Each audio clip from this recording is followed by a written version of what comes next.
Bonjour à tous, dans cette nouvelle vidéo, nous allons résumer toutes les étapes d'ordonnancement du noyau de simulation système C que nous avons vues dans les vidéos précédentes.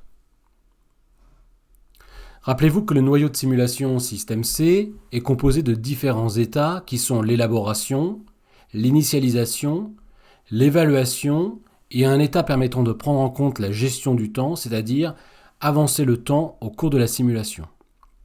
Nous allons plus précisément nous intéresser aux étapes d'évaluation et d'avance du temps.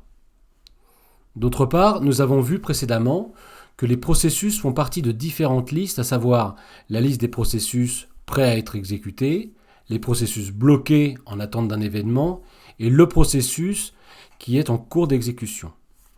La transition entre ces différentes listes ou entre ces différents états est réalisée en fonction des notifications. Nous avons déjà évoqué ces notifications en les détaillant très précisément. Par exemple, nous avons étudié la notification immédiate, pour laquelle un processus en attente d'un événement particulier est immédiatement replacé dans la liste des processus prêts à être exécutés dès que cet événement est notifié. Dans la notification delta, le processus en attente de ce type d'événement est replacé dans la liste des processus prêts une fois que tous les processus ont été exécutés.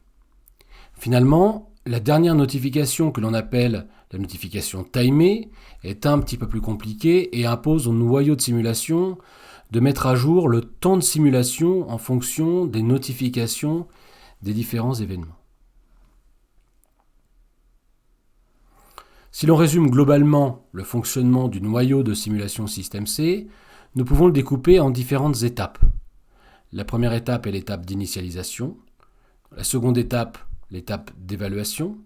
Le noyau de simulation restera dans cet état tant qu'il restera des processus dans l'état prêt à être exécuté ou ready. Lorsqu'il n'y aura plus de processus à exécuter, le noyau de simulation passera dans l'état de mise à jour ou update.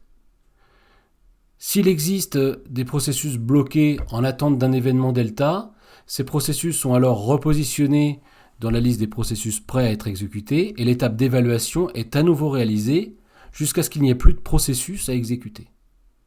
Dans le cas où il n'y a plus de processus bloqués en attente d'une notification, la simulation est terminée. En revanche, s'il existe encore des processus qui sont bloqués en attente d'un événement timé, alors le temps de simulation est avancé et les processus sont repositionnés dans la liste ready. La simulation s'effectuera donc tant qu'il existera des processus à exécuter. Illustrons maintenant le fonctionnement du noyau de simulation sur un exemple concret. Dans cet exemple, nous avons 4 processus, nommés A, B, C et D. Chaque processus exécute le code suivant. Pour le processus A, il commencera par exécuter le code A1 et A2, puis se mettra en attente d'une notification timée pendant un temps égal à T1. Ensuite, il continuera à exécuter son code A3 et A4 et se mettra en attente d'un temps T2. Finalement, il exécutera le code A5 et A6 avant de se mettre en attente pendant un temps T3. Les processus B et C exécutent respectivement un code similaire, si ce n'est que le process B exécutera le code B et que le processus C exécutera le code C. Tous ces codes sont potentiellement différents et correspondent à différentes instructions. Notez cependant une légère différence en ce qui concerne le processus D, qui après le code D3 se met en attente d'un temps nul, c'est-à-dire d'un cycle delta. Regardons maintenant comment l'activité de ces différents processus est perçue par le programmeur. Sur cette figure, nous avons l'impression que les 4 processus sont exécutés en parallèle ou plutôt en concurrence. Les différents codes A1, A2, B1, B2, C1, C2 et D1, D2 donnent l'impression qu'ils vont s'exécuter jusqu'au temps T égale T1.